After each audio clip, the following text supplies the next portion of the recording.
नमस्कार साथियों, स्वागत है आज की 50 बड़ी और धमाकेदार खबरों के सफर में। बताइए आप हमें किस जगह से देख रहे हैं, कमेंट में जरूर लिखिए। अगर अभी तक चैनल को लाइक और सब्सक्राइब नहीं किया है तो फटाफट कर लीजिए, क्योंकि आगे आने वाली खबरें हैं एक से बढ़कर एक।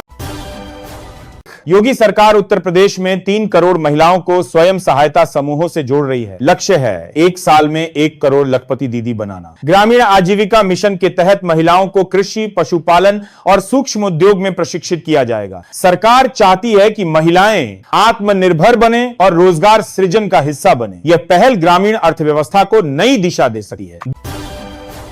फरीदाबाद में भाजपा की अंदरूनी गुटबाजी खुलकर सामने आई है। केंद्रीय मंत्री कृष्णपाल गुर्जर और राज्य मंत्री विपुल गोयल ने एक ही लाइब्रेरी का अलग अलग समय पर उद्घाटन किया। इस घटना ने दोनों के बीच की खींचतान को सार्वजनिक कर दिया। हालांकि दोनों नेताओं ने एक दूसरे के कार्यक्रम की जानकारी से इनकार किया। घटना ने पार्टी में अनुशासन को लेकर सवाल खड़े किए। सर्बिया की राजधानी बेलग्रेड में द्वितीय विश्व युद्ध का बम मिला। कंस्ट्रक्शन साइट से 470 किलो वजनी अमेरिकी NM 444 बम सुरक्षित हटाया गया। यह 1944 में जर्मन ठिकानों पर गिराया गया था। आर्मी ने बम को ट्रेनिंग ग्राउंड ले जाकर नष्ट करने की तैयारी की है। ऐसे कई बम हाल के वर्षों में सर्बिया में मिले हैं।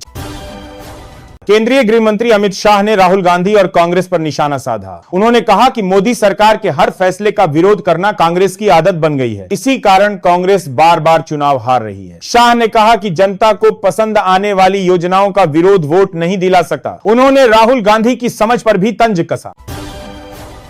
आरएसएस प्रमुख मोहन भागवत ने कहा कि सनातन धर्म को अब विश्व स्तर पर उठाने का समय है। उन्होंने कहा, भारत को सिर्फ सुपर पावर नहीं बल्कि विश्व गुरु बनना है। भागवत ने कहा कि 100 साल पहले जो प्रक्रिया शुरू हुई थी उसे अब तेजी से आगे बढ़ाना हमारी जिम्मेदारी है। उन्होंने समाज से एकता और आत्मबल बढ़ाने की अपील की। यह बयान नागपुर में एक कार्यक्रम के दौरान दिया गया।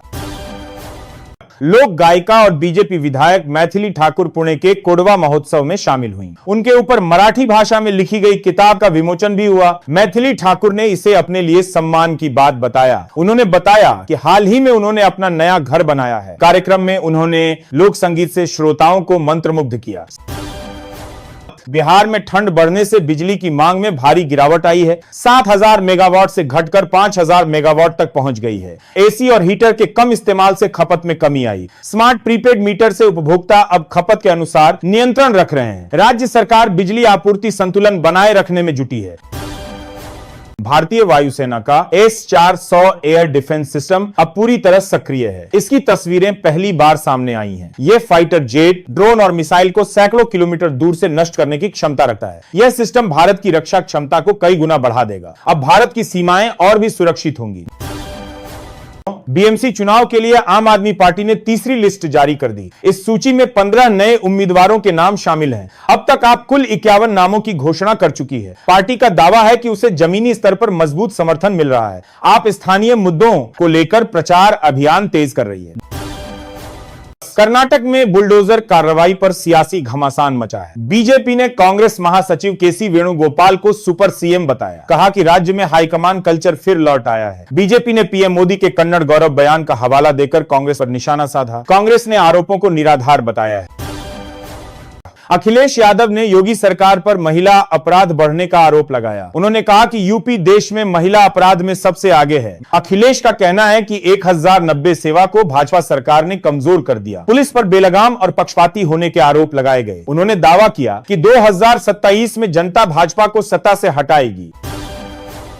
दिल्ली में बढ़ते प्रदूषण की वजह से एक बड़ा कॉर्पोरेट एग्जिट हुआ है। अकुम्स ड्रग्स एंड फार्मास्यूटिकल्स के प्रेसिडेंट फाइनेंस राजकुमार बाफना ने इस्तीफा दे दिया। उन्होंने दिल्ली की खराब वायु गुणवत्ता को इसकी वजह बताया। प्रदूषण के चलते स्वास्थ्य पर असर पड़ने की शिकायतें बढ़ी। यह मामला राजधानी के प्रदूषण पर गंभीर सवाल उठाता है।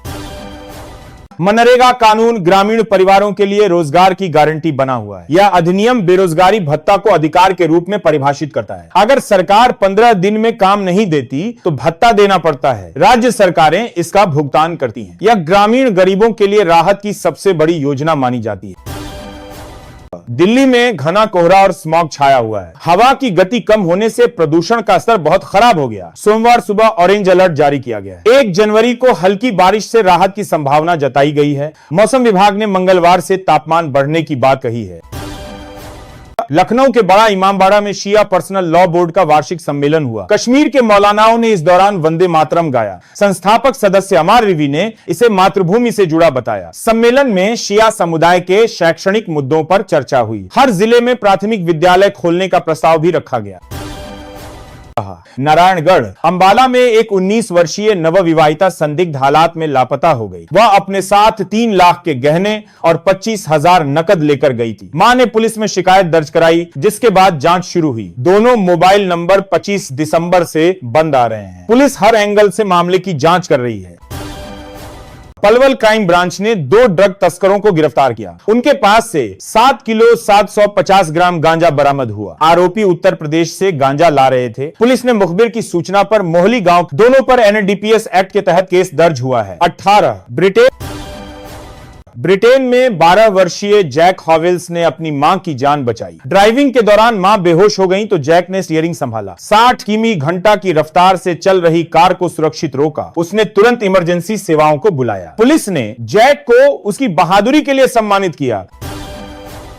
डेराबस्सी में मुस्लिम वेलफेयर कमेटी ने भाईचारे का उदाहरण पेश किया। छोटे साहिबजादों और माता गुजरी जी की शहादत पर लंगर का आयोजन हुआ। इसमें सभी धर्मों के लोगों ने भाग लिया। कमेटी ने कहा कि यह मानवता और एकता का प्रतीक है। ऐसे आयोजन समाज में आपसी विश्वास को मजबूत करते हैं।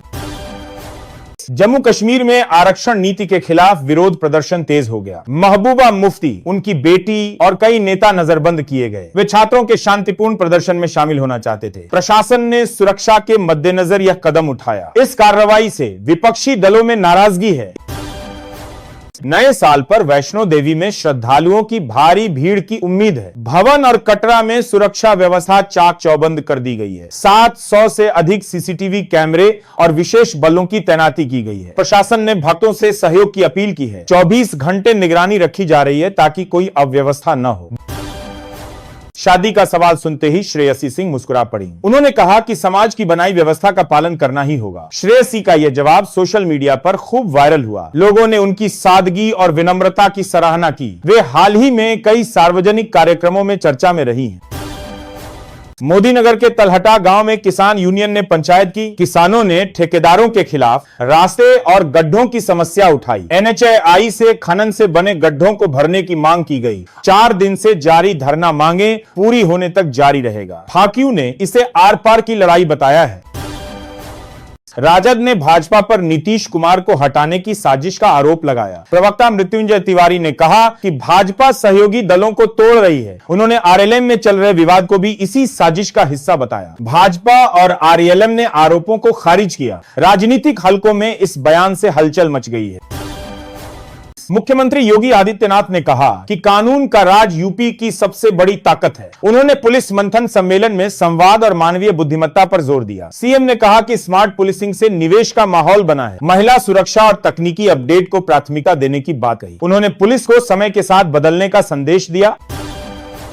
कृषि सखी योजना के तहत 5वीं पास महिलाओं को रोजगार मिलेगा। ये महिलाएं खेती को बढ़ावा देंगी और किसानों को प्रशिक्षण देंगी। हर माह उन्हें हजारों रुपए की आय होगी। वे कृषि पाठशालाओं के जरिए आधुनिक तकनीक सिखाएंगी। सरकार का लक्ष्य है ग्रामीण महिलाओं को आर्थिक रूप से सक्षम बनाना। बांग्लादेश की पूर्व प्रधानमंत्री खालिदा जिया की हालत नाजुक है। उन्हें ढाका के एवरकेयर अस्पताल में वेंटिलेटर पर रखा गया है। 80 वर्षीय जिया के कई अंग कमजोर हो चुके हैं। डॉक्टरों ने बताया कि उनकी स्थिति में सुधार नहीं है। देश भर में उनके समर्थकों में चिंता का माहौल है।